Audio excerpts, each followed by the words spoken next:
वहां पर अंकिता को देखकर सिमरन को शक हुआ और जिस तरह वो सिर्फ शशांक की हालत देखकर दुखी थी, सिमरन को कुछ ठीक नहीं लग रहा था। मिस्टर शशांक, मिस्टर शशांक, अंकिता ने रोते हुए शशांक से कहा। जिस तरह से अंकिता रो रही थी उसे देखकर सिमरन बहुत इरिटेट हो रही थी। सिमरन ने अपनी आईब्रो सिकोड़ते हुए अंकिता की तरफ देखा। अंकिता शशांक के पास पहुंचकर उसे बस छूने ही वाली थी। उसे गंदा करने की कोशिश मत करना, ये सब वहां की लोकल लैंग्वेज में कहा। वहां पर खड़े सभी लोग सिमरन की लैंग्वेज सुनकर दंग रह गए। यहाँ तक कि शशांक की सेक्रेटरी रूपाली और अंकिता भी सिमरन की बात सुनकर दंग रह गए। इसके बाद सिमरन ने रूपाली की तरफ अपना सर घुमाकर कहा, अपने आदमियों से कहो शशांक को उठाएं और उसे जल्द से जल्द हॉस्पिटल लेकर जाएं। सिमरन की टोन बेहद स्ट्रिक्ट और रूखी थी। जैसे ही रूपाली ने सिमरन को गुस्से में देखा, वो जो कुछ भी कहना चाहती थी वो सब भूल गई। ऐसा लग रहा था रूपाली जो कुछ भी कहना चाहती थी, सिमरन की बात सुनकर उसके शब्द उसके मुंह में ही अटक गए थे। यहाँ तक कि अंकिता का रोना भी अब बंद हो गया था और वो सिमरन की तरफ अजीब नजरों से देख रही थी। सिमरन की तेज नजरें देखकर रूपाली अपने ख्यालों से बाहर निकली और उसने तुरंत अपने आदमियों को शशांक को उठाने के लिए कहा और उसे उठाकर वापस रिजॉर्ट तक ले जाने के लिए कहा। दरअसल रिजॉर्ट में उनकी खुद की एक मेडिकल टीम शशांक को देखने के लिए तैयार खड़ी थी। इसके अलावा इस समय शशांक की जो भी सिचुएशन थी, उसे हॉस्पिटल तक लेकर जाना पॉसिबल ही नहीं था और हॉस्पिटल भी वहां से करीबन 1 घंटे की दूरी पर था। उसकी हालत इतनी खराब थी कि उसे तुरंत मेडिकल हेल्प की जरूरत थी। जब ये सब कुछ हो रहा था, रूपाली ने सिमरन की तरफ देखा और उसे एक कोट, कुछ खाना और थोड़ा पानी भी दिया। ये सब होने के बाद हर कोई उस घाटी से निकलकर बाहर जाने लगा। सिमरन को ये जानकर बेहद हैरानी हुई कि जिस जगह पर शशांक और सिमरन इतनी देर से फंसे हुए थे, वो जगह रिजॉर्ट से ज्यादा दूर नहीं थी, मगर बारिश और पत्थरों के गिर जाने की वजह से उस जगह काफी मिट्टी भी गिर गई थी और ये सब कुछ एक लैंडस्लाइड होने की वजह से हुआ। यही वजह थी कि सिमरन और शशांक को ढूंढने में रूपाली और उसके आदमियों को इतना ज्यादा समय लग गया। लैंडस्लाइड हो जाने की वजह से रूपाली और उसके साथी पैदल ही सिमरन और शशांक को ढूंढने के लिए निकल गए थे। उन्होंने सोचा कि लैंडस्लाइड हो जाने की वजह से सारी रोड ब्लॉक हो गई होगी। ये सुनकर सिमरन थोड़ा गुस्सा हो गई। उसने सोचा कि अगर ये लोग शशांक को पैदल ही रिजॉर्ट तक लेकर जाएंगे तो हो सकता है शशांक को बचाना और उसकी चोटों को इतनी जल्दी ठीक करना बहुत मुश्किल होगा।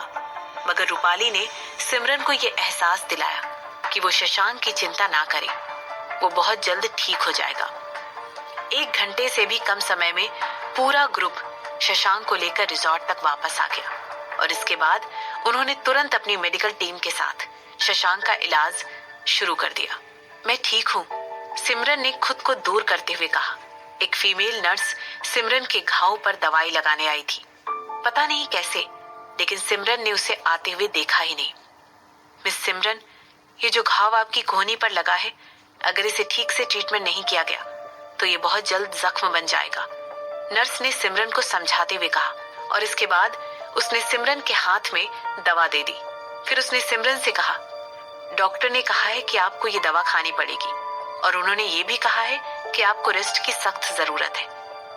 मैं शशांक को देखने जा रही हूँ। ऐसा कहते हुए सिमरन अपनी सीट से उठ गई।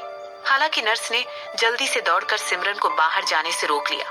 उसने तुरंत सिमरन को कंधों से पकड़ा और इशारों इशारों में सिमरन को वहीं बैठने के लिए कहा। मिस सिमरन, मैं इस समय आपको यहाँ से जाने की इजाजत नहीं दे सकती हूँ। आपके शरीर पर जो भी जख्म है वो ताजे और गहरे हैं। आपको अभी आराम करने की सख्त जरूरत है। डॉक्टर ने कहा है कि आपकी खुद की हालत इतनी खराब है कि आप मिस्टर शशांक की अच्छी तरह देखभाल नहीं कर सकती हैं। आपको अभी ठीक होने के लिए कुछ दिन लगेंगे। सिमरन ने नर्स को घूरते हुए देखा और फिर उसने कहा, मेरी बॉडी पर बहुत छोटे छोटे घाव हैं और मेरी कोहनी पर भी थोड़ी सी ही चोट लगी है और मेरे पैर पर भी छोटे जख्म ही हैं। यहाँ तक कि मेरे घाव से एक बूंद भी खून की नहीं निकली है। मुझे कोई बेहोशी नहीं छा रही है। मेरा दिमाग भी बिल्कुल ठीक है और मैंने यहाँ आने के बाद किसी डॉक्टर को भी नहीं देखा है। आपको क्या लगता है कि मैं एक बेवकूफ हूँ? जैसे ही नर्स ने देखा कि उसकी बातें सुनने के बाद भी सिमरन पर कोई असर नहीं हुआ है। नर्स ने तुरंत अपनी पॉकेट से एक सिरिंज निकाली और उसने सिमरन से कहा, अगर आपने मेरी बात नहीं मानी और अगर आप यहाँ नहीं रुकी तो डॉक्टर ने मुझे आपको बेहोश तक करने की परमिशन दे रखी है। मिस सिमरन, मुझे यकीन है कि आप मेरी बातों को दिल से नहीं लगाएंगी। मैं जो कुछ भी कर रही हूँ या कह रही हूँ वो आपके अच्छे के लिए ही है। नर्स की बातें सुनकर सिमरन की आंखें तुरंत बड़ी हो गई और जैसे ही उसने देखा कि वो नर्स उसके पास एक खुले हुए इंजेक्शन के साथ आ रही है, उसने तुरंत बिना कुछ सोचे समझे, बिना देर किए उस नर्स को धक्का दिया और पास में ही रखे लैंप को कसकर पकड़ लिया। इसके बाद सिमरन ने उस नर्स से कहा, आओ, अगर हिम्मत है तो मैं तुम्हें चोट पहुंचाने के लिए जरा भी हेजिटेट नहीं करूंगी। मिस सिमरन, प्लीज शांत हो जाइए, नर्स ने अपने हाथ हवा में उठाते हुए सिमरन से कहा। इसके बाद नर्स ने कहा, हम ये सब आपकी खुद की भलाई के लिए कह रहे हैं। मेरी भलाई के लिए? मेरी बला से। सिमरन ने नर्स को बुरा भला कहते हुए उसकी तरफ देखते हुए फिर से पूछा, तुम्हें यहाँ किसने भेजा है? जब तक नर्स सिमरन के सवाल का जवाब दे पाती, रूपाली ने दरवाजा खोला। शेफाली वहां पर अकेले नहीं आई थी, वो वहां पर 2 आदमियों के साथ आई थी। उसने कमरे में आते ही सिमरन से पूछा, यहाँ पर आखिर हो क्या रहा है? रूपाली ने देखा कि सिमरन खुद को डिफेंसिव मोड में लेकर खड़ी हुई है। जैसे रूपाली ने ये सब देखा, उसने तुरंत नर्स को घूरना शुरू कर दिया। जैसे ही नर्स ने देखा कि रूपाली उसकी तरफ घूर रही है, उसके चेहरे का रंग उड़ गया। वो अच्छी तरह जानती थी कि रूपाली किसी छोटे मोटे आदमी की सेक्रेटरी नहीं थी, वो शशांक की सेक्रेटरी थी। मिस रूपाली, मिस सिमरन अपनी दवाई लेने से मना कर रही थी और डॉक्टर ने मुझसे कहा था कि इतनी चोटें लगने की वजह से हो सकता है या एक्सीडेंट होने की वजह से उनके दिमाग पर भी असर हो गया हो। आप जानती हैं, इन्होंने मुझ पर बेवजह ही अटैक किया। मैं तो सिर्फ इन्हें दवाई देने की कोशिश कर रही थी। नर्स ने तुरंत ही कहानी बनाकर रूपाली को सुना दी। उसे लगा उसकी बात सुनकर रूपाली उस पर तुरंत विश्वास कर लेगी। उस नर्स को ये नहीं लगा था कि सिमरन को चेक करने के लिए रूपाली यहाँ पर किसी भी वक्त आ सकती है। अंकिता ने नर्स को ये यकीन दिलाया था कि उस कमरे में कोई भी नहीं आएगा। उस नर्स को बस सिमरन को किसी भी तरह दवाई देकर या इंजेक्शन देकर जबरदस्ती सुलाना था। लेकिन किसने सोचा था कि इतने क्रूशियल मौके पर शशांक की सेक्रेटरी रूपाली वहां पर आ पहुंचेगी। कहीं अंकिता रूपाली को रोकने में नाकामयाब तो नहीं हो गई थी। रूपाली, मुझे तुरंत अपना फोन दो, सिमरन ने रूपाली से कहा। सिमरन का ये रूप देखकर रूपाली एकदम दंग रह गई थी। इतने हक से सिर्फ शशांक ही उस पर हुक्म चलाता आया था। कहीं ऐसा तो नहीं था कि शशांक ने अपनी सारी बातें, अपने सारे राज सिमरन के सामने खोलकर रख दिए थे। इस बात का तो सिर्फ एक ही मतलब था कि शशांक और सिमरन ने पहली स्टेज पार कर ली थी। रूपाली की आंखों में एक अलग ही चमक आ गई थी। उसके चेहरे पर एक अलग खुशी नजर आ रही थी। उसने तुरंत अपनी जेब से फोन निकालकर सिमरन को दे दिया। रूपाली को ये बात समझ आ गई थी कि अब उसे सिमरन को खुश रखना बेहद जरूरी था, क्योंकि अभी से वो लेडी बॉस बनने वाली थी। यही सब सोचते हुए रूपाली ने अपनी आंखें बड़ी करते हुए नर्स की तरफ देखा। नर्स वहां कोने में खड़ी हुई बहुत ही नर्वस नजर आ रही थी। इसके बाद रूपाली ने नर्स की तरफ देखते हुए पूछा, क्या कहा तुमने? वो कौन सी दवा थी जो तुम मिस सिमरन को देना चाहती थी? ऐसा पूछने के बाद रूपाली की नजर तुरंत ही नर्स के हाथों में पकड़ी हुई खुली सिरिंज की तरफ गई। ये डॉक्टर की प्रिस्क्रिप्शन का एक पार्ट ही है। रूपाली की घूरती हुई नजर को देखकर नर्स इतना डर गई कि उसके हाथ कांपने लगे। इसके बाद नर्स ने रूपाली को जवाब देते हुए कहा, ये दवाई मिस सिमरन के घावों को जल्द से जल्द ठीक कर देगी। इस बार भी नर्स ने रूपाली से झूठ ही बोला था। मुझे कोई गहरी चोट नहीं लगी है, मुझे इस दवाई की कोई जरूरत नहीं है, ये औरत झूठ बोल रही है। सिमरन ने बेहद शांत होकर अपनी बात रूपाली से कही। इसके बाद वो रूपाली के फोन से नंबर डायल करने लग गई। मिस रूपाली, मिस सिमरन को हकीकत और सपने में कोई फर्क नजर नहीं आ रहा है। एक्सीडेंट की वजह से उन्हें बहुत ज्यादा चोट लग गई है और उन्हें बहुत गहरा सदमा पहुंचा है। प्लीज अपने आदमियों से कहिए ना कि वो मिस सिमरन को पकड़ कर रखे ताकि मैं उन्हें दवाई दे सकूं। नर्स ने अपनी पूरी हिम्मत जुटाकर एक साथ में अपनी बात रूपाली के सामने कहने की हिम्मत की। ऐसा कहते वक्त उसने पूरी कोशिश की कि वो एक प्रोफेशनल की तरह लगे। अगर इन लोगों को कहीं से ये पता चला कि सिमरन को दवाई देने के बजाय उसे बेहोश करने वाली थी तो उसका मेडिकल करियर तो खत्म होता ही होता, साथ ही साथ हो सकता है कि वो जिंदा भी नहीं बच पाती। शेफाली, मैं सेफ हूँ। यहाँ तुरंत मालदीव्स में एक मेडिकल टीम भेजो। मैं तुम्हें यहाँ का एड्रेस भेजती हूँ। हाँ हाँ, मेरी चिंता मत करो, मैं बिल्कुल ठीक हूँ। मैं ये भी चाहती हूँ कि तुम पता लगाओ कि यहाँ पर जिस रिजॉर्ट में मैं रह रही हूँ उस जगह की मेडिकल टीम की क्या हिस्ट्री है। मैं उनके बारे में एक एक चीज पता लगाना चाहती हूँ, सब कुछ। और मैं चाहती हूँ कि तुम मुझे इन सब के बारे में पता लगाकर जल्द से जल्द बताओ, सिमरन ने फोन पर कहा। सिमरन की आवाज इतनी तेज थी कि वो पूरे रूम में गूंज रही थी। सिमरन की ये बात सुनकर पहले से ही नर्वस नर्स और ज्यादा नर्वस हो गई। तुम्हारी हिम्मत कैसी हुई हमारी प्राइवेसी के बारे में सबको बताने की? नर्स ने तुरंत कहा। उसके पूरे चेहरे पर चिंता के एक्सप्रेशन साफ नजर आ रहे थे। सरप्राइज? सिमरन ने अपनी एक आईब्रो उठाते हुए कहा। इसके बाद सिमरन ने नर्स से कहा, क्या तुम्हें पता है डार्लिंग, यही होता है जब तुम मुझ जैसे किसी इंसान के साथ पंगा लेती हो।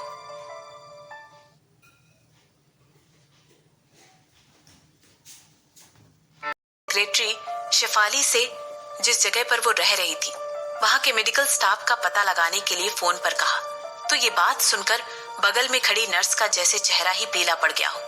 इतनी कोशिशें करने के बावजूद भी वो नर्स सिमरन को बेहोशी की दवाई नहीं दे पाई और इसीलिए अब सिमरन उस पर भारी पड़ने लगी थी। रिकी की बहन अंकिता ने नर्स से कहा था कि सिमरन एक रैंडम लड़की है जिसको शशांक कहीं से उठा कर ले आया है और अब शशांक बीमार है और उसकी हालत खराब है, तो सिमरन के अंदर इतनी हिम्मत नहीं होगी कि वो और स्मार्ट बनने की गलती करे और ना ही उसके अंदर नर्स की किसी भी बात के खिलाफ जाने के गट्स होंगे। जब शशांक सिमरन के आसपास रहता है तो वो खुद को बहुत सेफ महसूस करती है, इसीलिए नर्स को सिमरन से डरने की कोई जरूरत नहीं। अब जबकि नर्स ने खुद सिमरन का एक बहुत अलग रूप देख लिया था, उसे समझ नहीं आ रहा था कि उसे क्या करना चाहिए। उसे लग रहा था कि जो सिचुएशन अब उसके सामने खड़ी हो गई है उसके बारे में तो अंकिता ने उसे बताया ही नहीं था, तो अब उसका क्या? मैं अब शशांक के पास जाऊंगी और खुद उसकी केयर करूंगी, सिमरन ने ऑर्डर देते हुए कहा। इसके बाद वो उन दो बॉडीगार्ड की तरफ मुड़ी जो कि रूपाली के पीछे ही खड़े थे। उसने कमरे से जाते जाते रूपाली के बॉडीगार्ड को इंस्ट्रक्शन दिए कि इस औरत को यहाँ से जाने मत देना, इससे कड़ी पूछताछ करो और पता लगाओ कि इसे मुझे यहाँ पर रोकने के लिए किसने कहा था। सिमरन ने ये सब कुछ बेहद कोल्ड फेस के साथ कहा। इस समय उसके चेहरे पर सिवाय गुस्से की और कोई एक्सप्रेशंस दिखाई नहीं दे रहे थे। सिमरन को लगा कि नर्स उसे वहां पर जबरदस्ती रोक कर रखना चाहती थी। ऐसा करने के पीछे नर्स का खुद का कोई मोटिव नहीं हो सकता था। आखिर वहां पर ऐसा कौन था जिसने नर्स को ऐसा करने के लिए कहा? सिमरन ने सोचा कि शायद कोई शशांक की लाइफ के पीछे पड़ा हुआ है, वरना वो उसे शशांक से दूर करने की कोशिश क्यों करता? रूपाली, चलो तुम मुझे शशांक के पास लेकर चलो, सिमरन ने रूपाली से कहा। रूपाली ने तुरंत सिमरन की बात मानते हुए उसे शशांक के पास जाने का रास्ता दिखाया। जब एक्सीडेंट होने के बाद रूपाली और शशांक को रिजॉर्ट तक वापस लाया गया तो उन्हें उस विला में नहीं ले जाया गया जहां पर वो असल में पहले दिन ठहरे थे, बल्कि उनको दूसरे विला में ले जाया गया जिस विला में इस समय शशांक ठहरा हुआ था। वो रिजॉर्ट के एकदम अंदर वाली जगह में था। वो विला बाकी दूसरे कमर्शियल विला से बहुत अलग था। दूसरे विला मेहमानों को ठहराने के लिए बनाए गए थे, लेकिन ये विला बिल्कुल किसी पुराने घर की तरह था। इसमें स्लाइडिंग डोर थे और इसकी दीवारें भी पुराने जमाने जैसी बनाई गई थी। सिमरन को लगा कि हो सकता है मुंबई शिफ्ट होने से पहले शशांक इसी विला में रहता हो। वो विला बिल्कुल किसी की घर जैसा ही दिख रहा था। वो विला दिखने में बेहद खूबसूरत था, लेकिन इस समय सिमरन के पास उस विला की खूबसूरती बयान करने का या उसे निहारते रहने का बिल्कुल भी टाइम नहीं था, और ना ही सिमरन के पास इस समय इतना पेशेंस था कि वो शशांक के बारे में सोचने के अलावा कुछ और सोच सके या देख सके। इस समय सिमरन का दिमाग किसी और डायरेक्शन में काम ही नहीं कर रहा था। उसे रह रहकर शशांक का ही ख्याल आ रहा था और शशांक के बारे में सोचते हुए उसका दिल घबराहट से भर जाता था। सिमरन को अभी भी यकीन था कि उस रात शशांक और सिमरन पर जो अटैक हुआ था उसके पीछे कहीं ना कहीं शशांक के दुश्मनों का ही हाथ था। सिमरन ने पीछे मुड़कर रूपाली से कहा, मैं चाहती हूँ कि तुम्हारे आदमी इस विला की प्रोटेक्शन के लिए हम दोनों को गार्ड करें। जो कोई भी इस विला के अंदर आएगा या यहाँ से बाहर जाएगा, मुझे उन सभी का रिकॉर्ड प्रॉपर तरीके से मेंटेन चाहिए। उस रिकॉर्ड को इस तरह से मेंटेन करना है कि उसमें हर आने वाले का नाम, टाइम और वहां आने का पर्पस लिखा होना चाहिए। इसके बाद सिमरन ने कुछ सोचते हुए कहा, अभी शशांक की कंडीशन कैसी है? मिस्टर शशांक इस समय स्टेबल है। उनकी हालत पहले से ठीक नजर आ रही है। उनका बहुत ज्यादा ब्लड लॉस हो गया था, इसीलिए उन्हें ब्लड चढ़ाया गया है। अब बस डॉक्टर्स और हम सब वेट कर रहे हैं कि वो जल्द से जल्द उठ जाए। रूपाली ने सिमरन की बात का जवाब देते हुए कहा। इसके बाद उसने सिमरन से कहा, मिस सिमरन, अगर आप बुरा ना माने तो मैं आपसे एक बात पूछूं? हमें विला के अंदर घुसने वाले हर इंसान का फिजिकल रिकॉर्ड मेंटेन करने की क्या जरूरत है? हमारे पास पूरे विला में हर कोने पर, हर जगह पर सीसीटीवी कैमरास लगे हैं और उनकी 24 घंटे की रिकॉर्डिंग अभी भी अवेल कराई जा सकती है। तो फिर किसी ने शशांक की जान लेने की कोशिश की है, सिमरन ने रूपाली को समझाते हुए कहा। जो कुछ भी सिमरन ने कहा उसे सुनने के बाद रूपाली की आंखें खुली की खुली रह गई। मिस सिमरन, रूपाली ने सिमरन से कुछ कहने की कोशिश की, लेकिन सिमरन ने उसे बीच में ही टोकते हुए कहा, जो कुछ भी आज रात हुआ वो एक एक्सीडेंट नहीं था। किसी ने शशांक के ऊपर जानलेवा हमला किया है। कोई शशांक को नुकसान पहुंचाना चाहता था। हालांकि मैं नहीं चाहती हूं कि तुम घास को हिलाकर देखो और उसमें से सांप को निकलने पर मजबूर कर दो। अभी के लिए जो कुछ भी मैंने तुमसे कहा है उसे तुम एक नए सिक्योरिटी प्रोटोकॉल की तरह फॉलो करो। वैसे भी आजकल सीसीटीवी कैमरा और उसकी फुटेज को चकमा देना कोई मुश्किल बात नहीं है। सिमरन ने रूपाली को अपनी बात अच्छी तरह समझा दी। रूपाली के पास सिमरन की बातों में हाँ मिलाने के अलावा और कोई चारा ही नहीं था, इसीलिए उसने सिमरन की बातों में हाँ मिला दी और सर झुकाकर सिर हिलाते हुए उसकी सारी बातें मान ली। अंदर ही अंदर न जाने क्यों, लेकिन रूपाली को बहुत खुशी हो रही थी। उसने देखा कि किस तरह सिमरन शशांक के लिए इतनी परेशान हो रही थी। वो शशांक के उठने का बेसब्री से इंतजार करने लगी। उससे इंतजार ही नहीं हो रहा था। वो वेट कर रही थी कि कब शशांक उठे और वो तुरंत जाकर उसे सिमरन के बारे में सब कुछ बता दे। वो शशांक के लिए बेहद खुश नजर आ रही थी।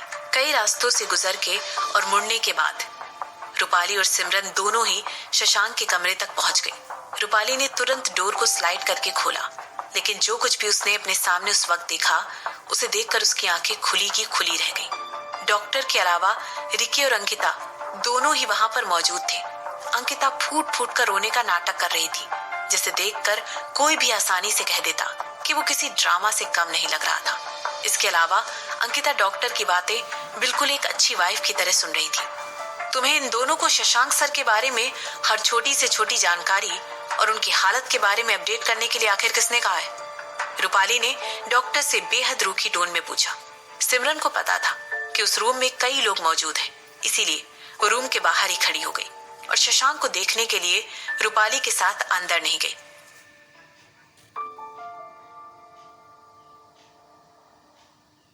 संडे 5वां दिन, लोकेशन अननोन।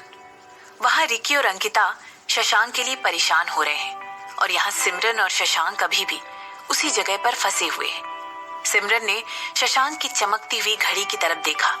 शशांक को बेहोश हुए लगभग 3 घंटे गुजर चुके थे और अभी तक उनके पास कोई हेल्प नहीं पहुंची थी। सिमरन शशांक की ये हालत देखकर बहुत परेशान हो रही थी। सिमरन ने बाहर हाथ निकालकर कुछ बारिश का पानी अपने हाथों में इकट्ठा करने की कोशिश की। इसके बाद वो पानी शशांक के होठों तक लेकर आई। सिमरन ने शशांक को कुछ पानी पिलाने की कोशिश की। हालांकि सिमरन ये बात जानती थी कि बारिश का पानी उनके लिए एक अच्छा ऑप्शन नहीं था, मगर फिलहाल के लिए खुद को हाइड्रेट रखने के लिए उन दोनों के पास इकलौता पानी का सोर्स था। इसके बाद सिमरन ने शशांक को पहनाया हुआ कोट उसे और कसकर पहना दिया। फिर शशांक के माथे पर हाथ रखकर चेक किया कि कहीं उसे बुखार तो नहीं है, लेकिन शशांक की बॉडी बहुत ज्यादा ठंडी थी। उसका चेहरा एकदम पीला पड़ चुका था। समय समय पर शशांक की आईब्रोज हिल रही थी। ऐसा लग रहा था जैसे कि उसे बहुत ज्यादा दर्द हो रहा हो। सिमरन ने नर्वसनेस में अपने लिप्स को बाइट करते हुए अपना दिमाग चलाया। अपने दिमाग पर बहुत ज्यादा जोर डालने के बाद सिमरन ने सोचा कि शशांक की बॉडी में हीट ट्रांसफर करने का कोई ना कोई तरीका तो जरूर होगा। सिमरन अच्छी तरह जानती थी कि अगर वो स्ट्रिप ऑफर करके शशांक को अपनी बॉडी की ही ट्रांसफर करना चाहे भी तो ये कोई अच्छा आइडिया नहीं था। वैसे भी सिमरन और शशांक दोनों के पास ही ज्यादा कपड़े नहीं थे, ना ही उनके पास कोई ब्लैंकेट था जो दोनों को अच्छे से कवर कर सके। सिमरन ने सोचा कि अगर उसने ऐसा किया तो इससे शशांक और सिमरन दोनों की ही बॉडी को और ज्यादा ठंड लग जाएगी और हो सकता है इस प्रोसेस के दौरान शशांक की बॉडी की बची कुची गर्मी भी निकल जाए। यही सब कुछ सोचते हुए सिमरन ने तुरंत शशांक का कोट निकाल दिया। इसके बाद वो खुद जाकर शशांक के पीछे लेट गई। उसने तुरंत शशांक की कमर को कसकर पकड़ा और उसे पीछे से हक कर दिया। इसके बाद सिमरन ने अपने दोनों हाथ आपस में रब किए और उन पर फूंक मारते हुए अपनी बॉडी की कुछ हीट अपने दोनों हाथों को ट्रांसफर की। इसके बाद सिमरन ने खुद को और शशांक को कोट से ढक लिया और शशांक को कसकर पकड़ लिया। ये जो कुछ भी सिमरन कर रही थी वो उसने तब सीखा था जब वो हाइपोथर्मिया के बारे में पढ़ाई कर रही थी। इस समय शशांक को गर्म रखना ही सबसे जरूरी चीज थी। सिमरन को इस बात से भी कोई प्रॉब्लम नहीं थी कि इस समय शशांक की शर्ट बुरी तरह गीली थी। पूरी शर्ट पर खून के धब्बे लगे हुए थे। शशांक की पूरी पीठ पर घाव थे। सिमरन को इस बात का पता ही नहीं चला कि कब शशांक की पूरी शर्ट को बचाते हुए खून से रंग गई थी। इसके बाद सिमरन ने अपना सर शशांक के सर के पीछे टिका लिया। इस समय सिमरन शशांक की स्मेल के साथ साथ खून की स्मेल भी साफ ले पा रही थी। इस समय उसके मन में सिर्फ और सिर्फ एक ही बात थी और वो सिर्फ और सिर्फ शशांक के बचने की दुआ कर रही थी। तभी तो वो एक नई जिंदगी शुरू कर पाएगी, शशांक को, खुद को और उन दोनों की शादी को एक चांस दे पाएगी और हो सकता है ऐसा करते करते उससे प्यार ही करने ना लग जाए। सिमरन ने धीमी आवाज में शशांक से कहा, खबरदार जो तुमने इस समय मरने की हिम्मत भी की तो। इसके बाद धीरे से सिमरन के हाथ शशांक के चौड़े सीने पर चले गए और उसने उसके सीने पर हाथ लगाकर शशांक की धीमी हार्ट बीट सुनने की कोशिश की और कहा, तुम अभी मुझे छोड़कर नहीं जा सकते हो। एक बार फिर से सिमरन के गालों से होते हुए आंसुओं की धारा बहने लग गई। अगर सिमरन का अंदाजा सही था तो सिमरन और शशांक दोनों ही सुनसान जगह पर लगभग 4 घंटे से ज्यादा फंसे हुए थे और अभी तक उन्हें लेने कोई भी नहीं आया था। सिमरन को यकीन था कि शेफाली ने अब तक तो उन दोनों को ढूंढने के लिए अपने आदमी लगा दिए होंगे और अभी कुछ ही समय में वो लोग उन्हें ढूंढ लेंगे। जैसे जैसे सिमरन उन दोनों के साथ हुए एक्सीडेंट के बारे में सोच रही थी वैसे वैसे उसके माथे पर शिकन आ रही थी। उसे सच में नहीं पता था कि आखिर उन दोनों के साथ हुआ क्या था। आखिर ऐसा क्या हुआ होगा जो कि इतनी परफेक्ट रात में एक लैंडस्लाइड हो गई। इसके अलावा अगर सिमरन को गलत याद नहीं था तो उस इलाके में एक जोरदार आवाज आई थी, बिल्कुल किसी धमाके की तरह, और इसके बाद लैंडस्लाइड हो गई थी। सिमरन को आसपास कहीं भी कोई ऊंचे ऊंचे पहाड़ नहीं दिख रहे थे जहां पर अक्सर लैंडस्लाइड हुआ करती है। इसके अलावा वहां पर आसपास कोई बड़ी बिल्डिंग, कोई फैक्ट्री नहीं थी जिसमें कोई धमाका हुआ हो जिसकी वजह से लैंडस्लाइड हो गई हो। क्या ये वाकई में कोई एक्सीडेंट ही था या फिर सिमरन को अचानक से याद आया कि किस तरह ड्राइवर सिर्फ सिमरन को वापस ले जाने के लिए ही जिद कर रहा था और उसने साफ शब्दों में शशांक को वहीं पर रिकी का इंतजार करने के लिए कहा था और ये भी कहा था कि रिकी कुछ ही देर में वहां पर शशांक से मिलने आने वाला है। क्या ये कोई इत्तेफाक था या कहीं किसी ने सिमरन को मारने की साजिश तो नहीं की थी? मगर आखिर ऐसा कौन कर सकता था? तुषार? क्या तुषार की मां सुनैना या कपूर खानदान या फिर कहीं हेमंत ने तो ऐसा नहीं किया? मगर ऐसा कैसे हो सकता है? ये ट्रिप प्लान नहीं थी और जिन लोगों को इस ट्रिप के बारे में पता था वो सिर्फ सिमरन की सेक्रेटरी शेफाली या सिमरन की दोस्त कनिका। यहाँ तक कि सिमरन ने उन दोनों को भी जहाँ वो जा रही थी उसकी एग्जैक्ट लोकेशन नहीं दी थी। वो दोनों बस ये जानती थी कि सिमरन इंडिया के बाहर जा रही है। तो कहीं ये शशांक के दुश्मनों ने तो नहीं किया?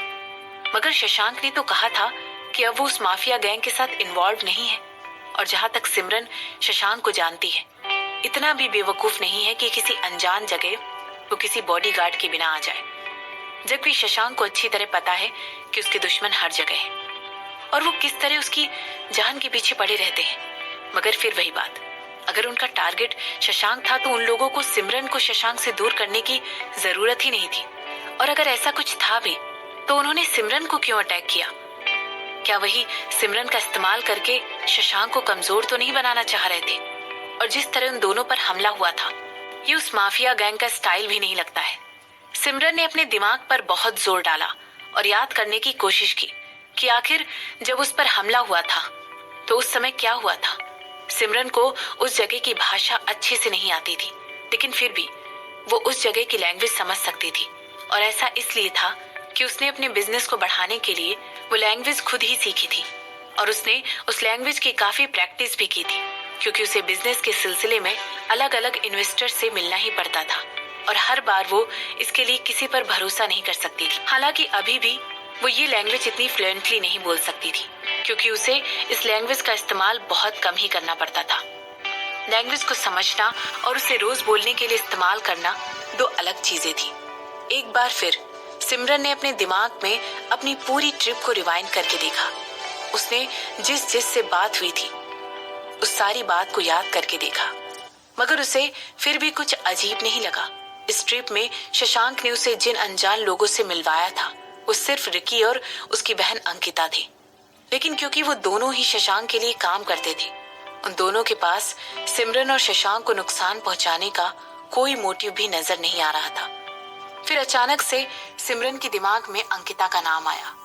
उसे अंकिता के हाव भाव पहले भी कुछ ठीक नहीं लग रहे थे, लेकिन उसने तुरंत उस ख्याल को अपने दिमाग से निकाल दिया। वैसे भी रिकी के अकॉर्डिंग शशांक ने सिमरन का पता लगाने के लिए बहुत मेहनत की थी और वो कई सालों तक लगातार सिमरन को ढूंढ रहा। उन दोनों भाई बहन, वैसे तो किसी की हिम्मत भी नहीं होगी कि वो सिमरन को नुकसान पहुंचा सके और शशांक जैसे खतरनाक आदमी से दुश्मनी मोल ले। इतना सोचने के बाद भी सिमरन अभी भी किसी नतीजे पर नहीं पहुंची थी। उसने डिसाइड किया कि उसे इस बारे में अब सोचना बंद कर देना चाहिए। सिमरन अपने सामने फैले अंधेरे की तरफ देखने लगी। बारिश अब रुक चुकी थी, लेकिन अभी भी बिजली थोड़े थोड़े टाइम पर चमक रही थी और बिजली के चमकने की वजह से ही थोड़ी थोड़ी देर पर आसमान से लाइट चमक रही थी। सिमरन ने एक आह भरते हुए अपनी आंखें बंद कर लिया। इस समय उसे अपनी बची हुई एनर्जी को बचा कर रखना था। अचानक से सिमरन ने किसी के कदमों की आहट अपनी तरफ आते हुए सुनी। उस आहट को सुनते ही सिमरन तुरंत उठकर बैठ गई और उसने कहा, हेलो, हेलो, कोई है क्या? वहां पर कोई है? सिमरन ने अपनी तरफ से बेहद तेज आवाज में चिल्लाते हुए पूछा। इसके बाद उसने फिर चिल्लाकर पूछा, हेल्प, हमें मदद चाहिए, हम यहाँ पर नीचे फंसे हुए हैं। सिमरन ने जिन कदमों की आहट अपनी तरफ आते हुए सुनी थी, ऐसा लग रहा था कि वो कदम रुक चुके हैं और जल्द ही सिमरन को किसी की चिल्लाने की धीमी धीमी आवाज सुनाई देने लगी। धीरे धीरे वो आवाज 1 मिनट के अंदर ही तेज हो गई। सिमरन का दिल खुशी से झूमने लग गया। उसने देखा कि शशांक और उसकी तरफ कुछ लाइट पड़ रही थी। यहाँ पर, हेल्प, हम यहाँ पर हैं, सिमरन ने चिल्लाते हुए कहा। मिस सिमरन? उन लोगों ने सिमरन का नाम पुकारते हुए पूछा। सिमरन की जान में जान तब आई जब उसने जानी पहचानी आवाज सुनी। उसे लगा कि उसने शशांक की सेक्रेटरी रूपाली की आवाज सुनी। रूपाली, यहाँ देखो, हम यहाँ पर हैं, सिमरन ने चिल्लाते हुए वहां पर खड़े लोगों से कहा। इसके बाद सिमरन धीरे से शशांक की एक साइड गई और उसने अपना हाथ बाहर निकालकर वहां पर खड़े लोगों को इशारा करके बुलाया। उसने उन लोगों को बताया कि आखिर वो दोनों कहाँ फंसे हुए थे। मिस सिमरन, थैंक गॉड आप ठीक है, मगर हमारे बॉस मिस्टर शशांक वो यहाँ पर हैं। अपने कुछ आदमियों को भेजकर उन्हें बहुत ध्यान से उठाना, उन्हें बहुत ज्यादा चोट लगी हुई है, सिमरन ने जवाब देते हुए कहा। जैसे ही सिमरन ने अपनी बात कही, उसने किसी की सिसकियां सुनी। तभी उसके सामने अंकिता आकर खड़ी हो गई। अंकिता धीरे से शशांक के पास आई और उसे देखकर फूट फूट कर रोने लगी। शशांक की हालत देखने के बाद अंकिता के आंसू रुक ही नहीं रहे थे। ऐसा देखते हुए सिमरन को बहुत अजीब लगा।